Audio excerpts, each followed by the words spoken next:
If you're waiting for a third bell to come back, there's only two.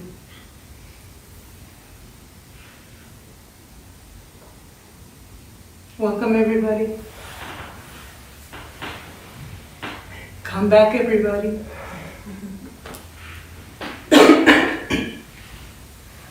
My throat says yes. My name is Alma, and I'm happy to be here co-leading this practice for us today. Happy Earth Day, everybody. Happy grounding, everybody. Any questions? Any comments? Anything to share today?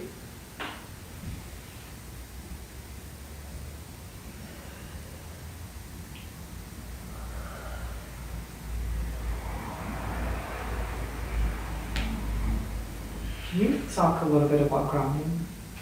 Yes.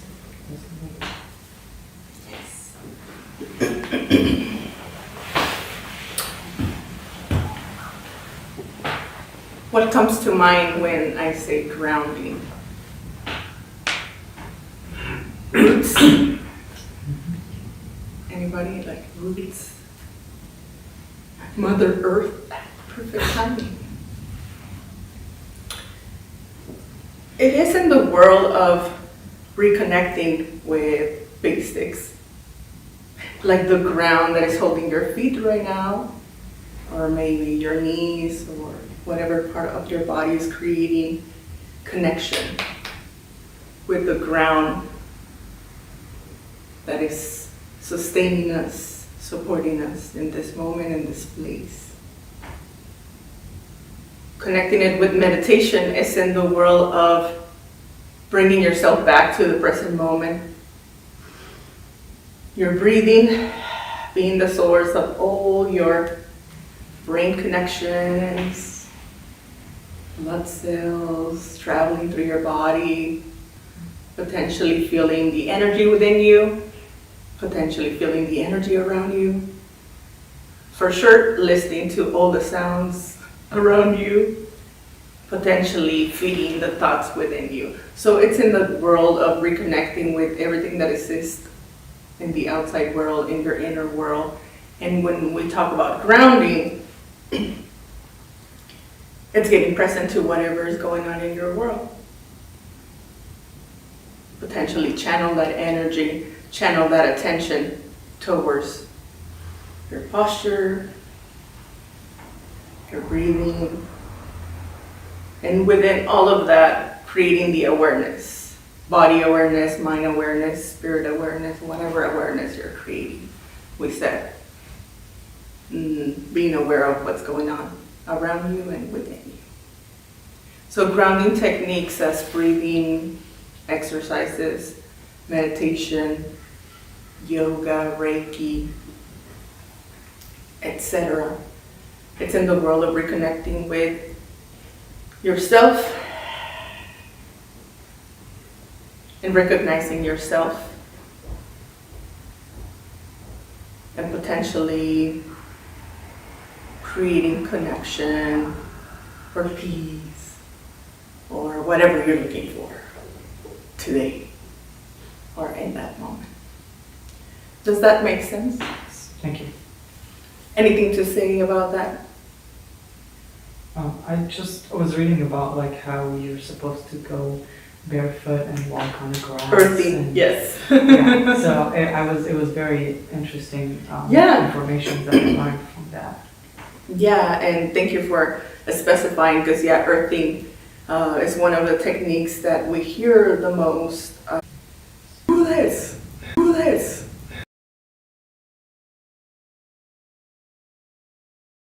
What do you think that is? Meditation took everything I had. And sometimes you're like, you can't. Doing the meditation. Energy.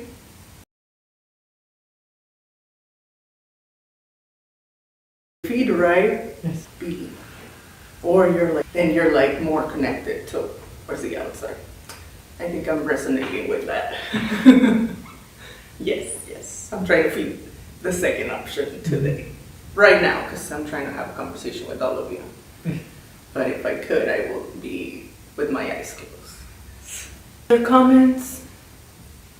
Concerns? Complaints?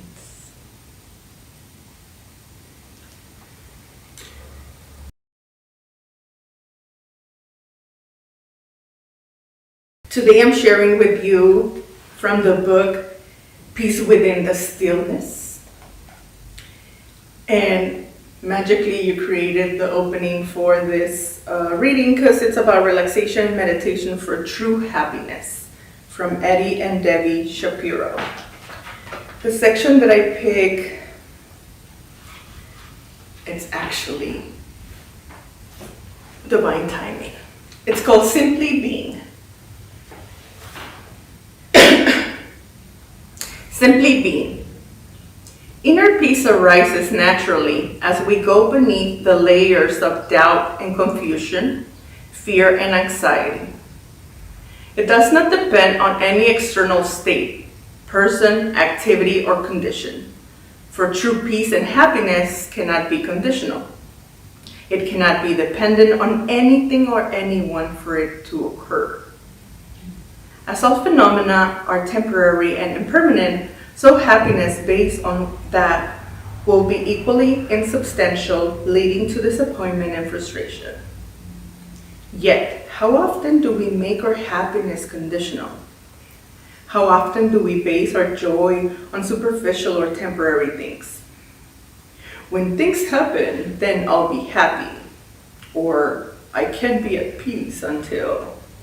Or I'll be fine when I'm in love, older, richer, healthier, and so on. Take a moment to look at what conditions you are imposing on yourself. In what ways you're limiting your joy. Does it depend on your children or partner being happy? On being recognized at work? On losing weight? On having more money? These things are fine in themselves. But to connect with the source of your peace is a far greater gift. Mary came to one of our workshops and was adamant about wanting to be at peace. However, she was soon confronted with her belief that she felt she could not be happy until she knew her children and grandchildren were happy. Is your happiness always somewhere in the future, like a gleaming prize awaiting you when all your suffering is over? Do you keep putting it off? Or perhaps you're limiting your joy because others find it difficult or threatening to see you at ease when they are not. Does your happiness seem to enhance their misery? Jane, a delightful, lively 82-year-old who came to one of our programs, lives in an assisted housing complex. But she was being ostracized by the other residents as she never had anything to complain about. She was at peace with her life and to meditate. But it was as difficult as it highlighted their own conflicts and limitations. We're not talking about a superficial happiness here, one that denies the reality of pain, but a really deep joy of being alive, an appreciation of existence that embraces both.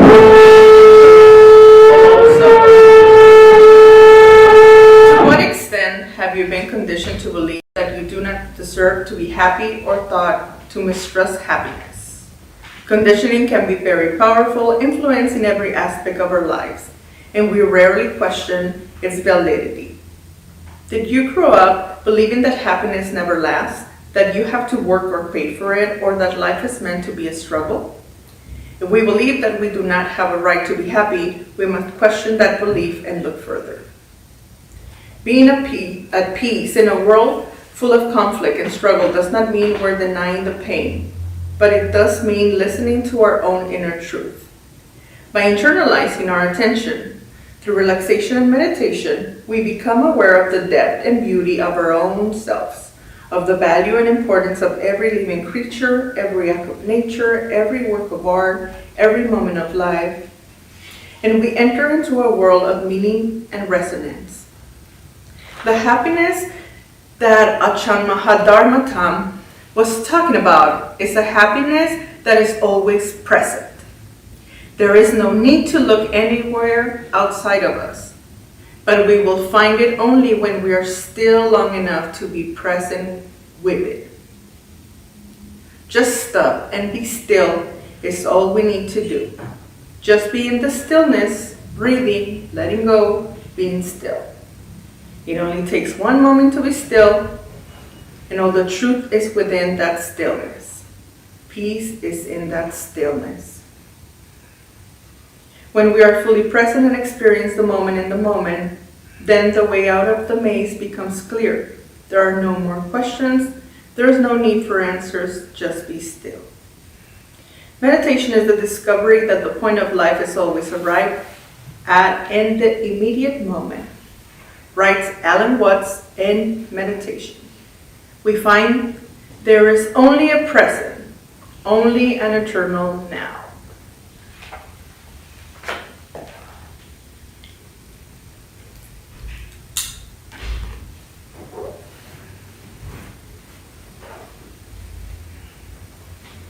Anything to say about that?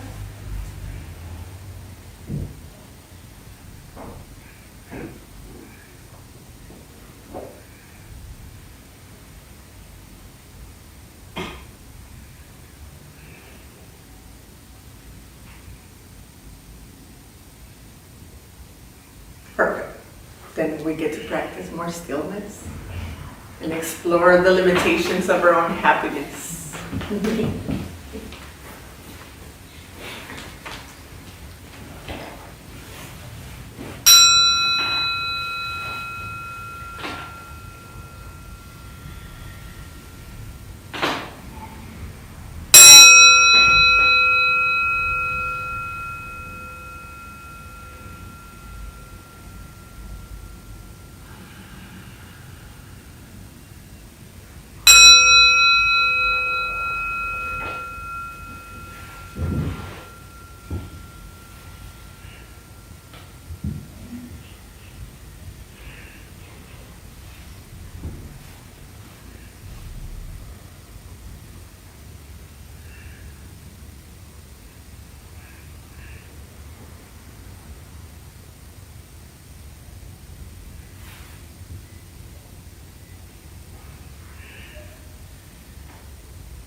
Any questions? Comments? Shares? Question. Do you ever do walking meditation? Yes. I actually enjoy walking meditation a lot. I actually combine it with photography. It's like taking pictures of nature. Because when I get present to how pretty are the flowers and the trees, and I get inspired and I capture it. But just on its own, I do it on a daily basis, especially while walking my dog, because she's also sniffing everything and exploring. So I try to take it on. It's almost like beginner's mind, like checking the colors. Oh, I didn't notice that flower yesterday. Just getting present to my surroundings, kind of feeding a little bit more my awareness. I will say that's one of my favorite things.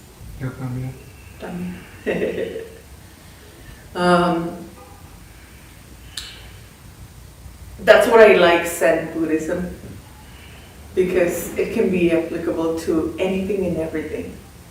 Ken used to say during practice that if you think about it, runners experience a similar effect, maybe on a different pattern of breathing. But if they are in the zone, they are aware of their surroundings, their body, and it's almost like what we're trying to create here in stillness. Same with walking, or even he will recommend getting a bicycle, like a stationary one. I thought about it, honestly, and just be like, similar like meditation and movement. But I do like meditating while doing dishes, because I don't really enjoy that activity. But when I'm aware, when I'm creating it from a practice standpoint, it does shift things for me. Any other questions? Yes. Yeah, so how does the happiness and stillness in the mind, how does that all fit in when you're in the grieving process? Well, welcome to my world. Grief Reiki is what I'm mastering. I work in hospice as the director of bereavement services and volunteer services, not by choice. Well, maybe by choice, because I wanted to volunteer at hospice for a reason, and then I ended up working in hospice for the last 4 years. What I can tell you is, it's not necessarily the happiness that you might relate to grief. Because right now, when I hear your question, it's almost like, how can I be in happiness when I'm in grief? Meaning they are standing in opposite sides of the spectrum, right? Is that how you perceive it? If we consider that Zen Buddhism and a concept within Reiki called transcendence means that you're present to your sadness and your happiness within the same moment, that's when we can potentially create the possibility of us being happy within our sadness. Maybe create gratitude for everything we lost and everything we gained. Everything that is working and everything that is not working. Everything that is around me, everything that is within me. So it's creating that we are interconnected. And that, how do they say, so above, so below? The amount of grief and sadness that you're experiencing right now, I can guarantee you that it's going to be the same amount of happiness that you're able to experience whenever you have the space for it. Because something that we were talking about grounding is when we are able to process, when we are able to create awareness, we're able to recognize, hey, I'm feeling heavy, my heart is heavy, I'm sad, I'm angry, I'm in denial, whatever is going on. Then that's when you can stop resisting it, maybe hold space, maybe create compassion for yourself, and accept that you're grieving right now. Mm. And in that moment, it's almost like a sense of relief. You create space within, and I can assure you that the possibility of you experiencing something different like joy, happiness, compassion, support, love, it's going to be there because now there's going to be space. Does that make sense? Sure, you do. Thank you for sharing and thank you for being here. Anybody else? So I want to look at perspective like from you or anybody else here that would like to share, like what is happiness for I think people look at happiness from a different point of view than like me or you or anybody else here. So what is happiness for you or that? I want to know, like, what does that mean?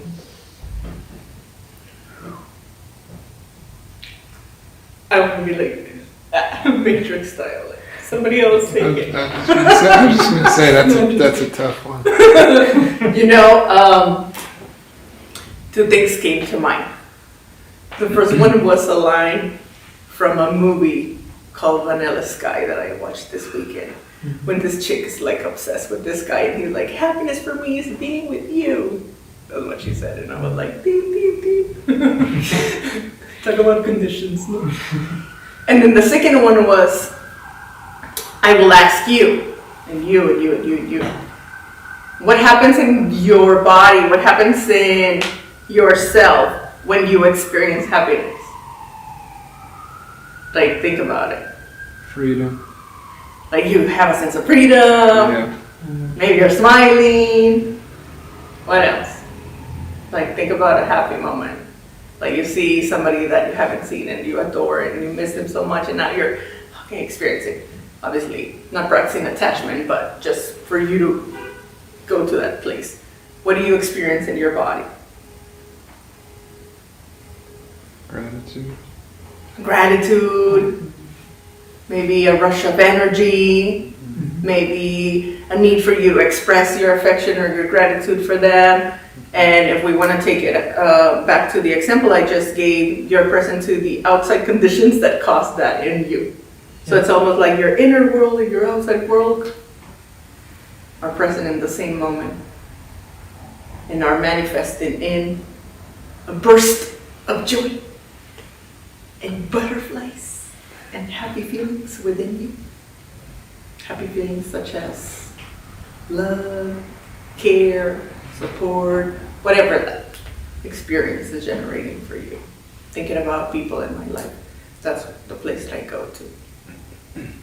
So, that being said, if you want to get technical, going back to my background in psychology, happiness is experienced in the brain through certain connections, through certain hormones that are caused by experiences, by emotions, by people, by environments, and they have an effect within you.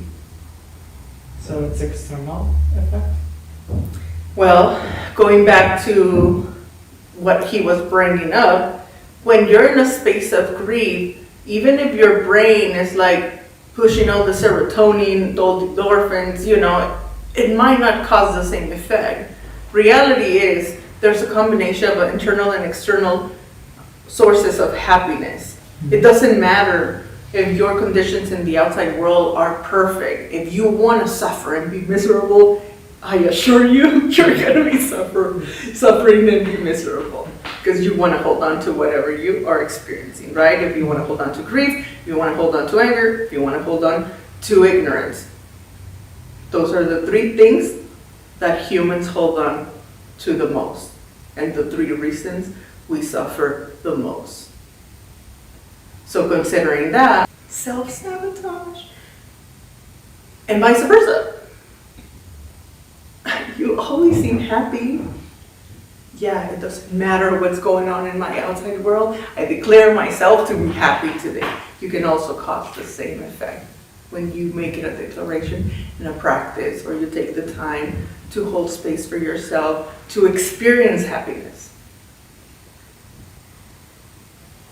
it makes me think about guided meditation, made a practice where you cultivate emotions. So a practice could be for you to sit and experience happiness within you and around you, just to see how that feels like. And then go create more for yourself. Did I answer your question? Yeah, thank you. Because I look at happiness as it's peace between you and yourself, Mm-hmm. instead of like any other external factor. Yeah.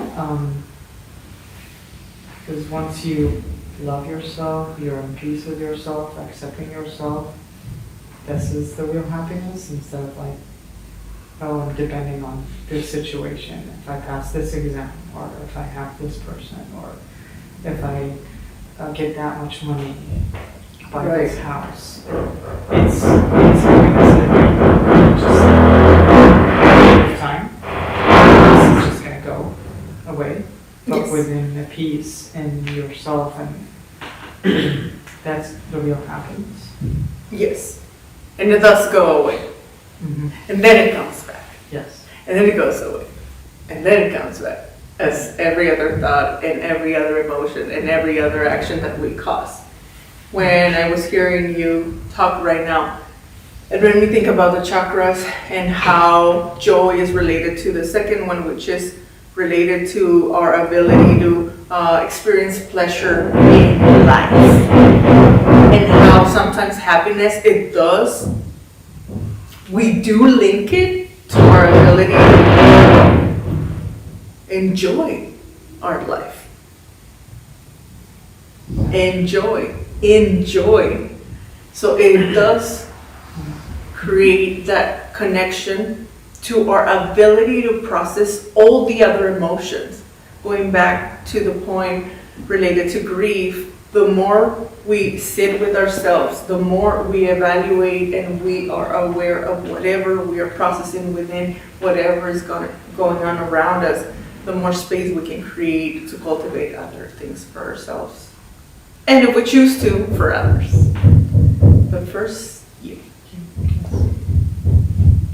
Thank you. Any other questions? Comments? Insights?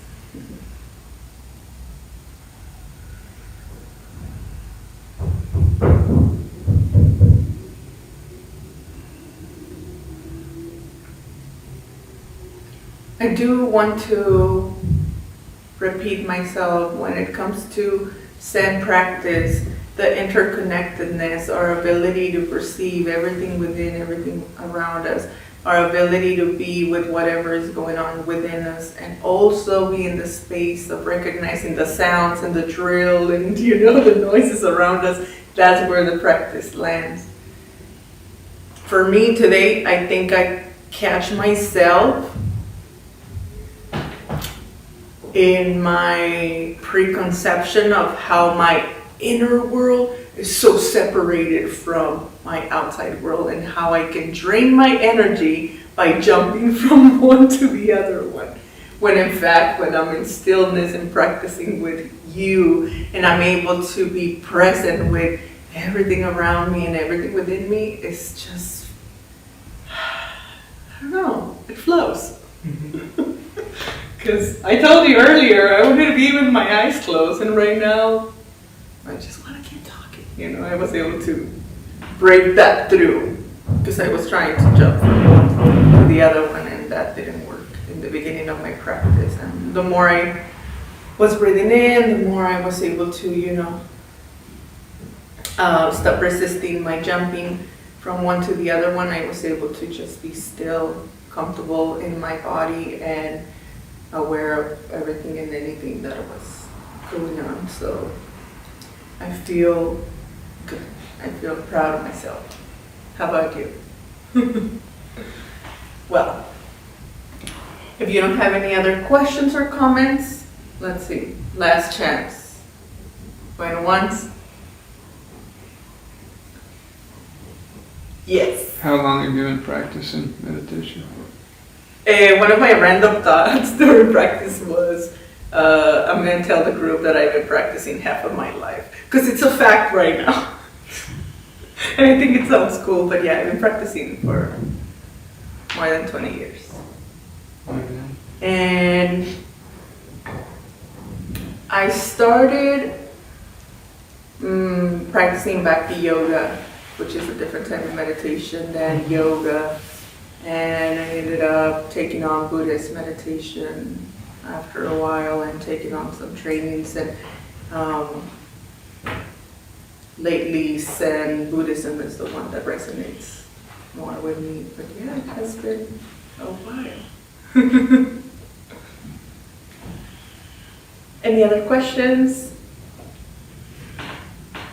Well, friendly reminder, I'll be here every fourth Monday of the month.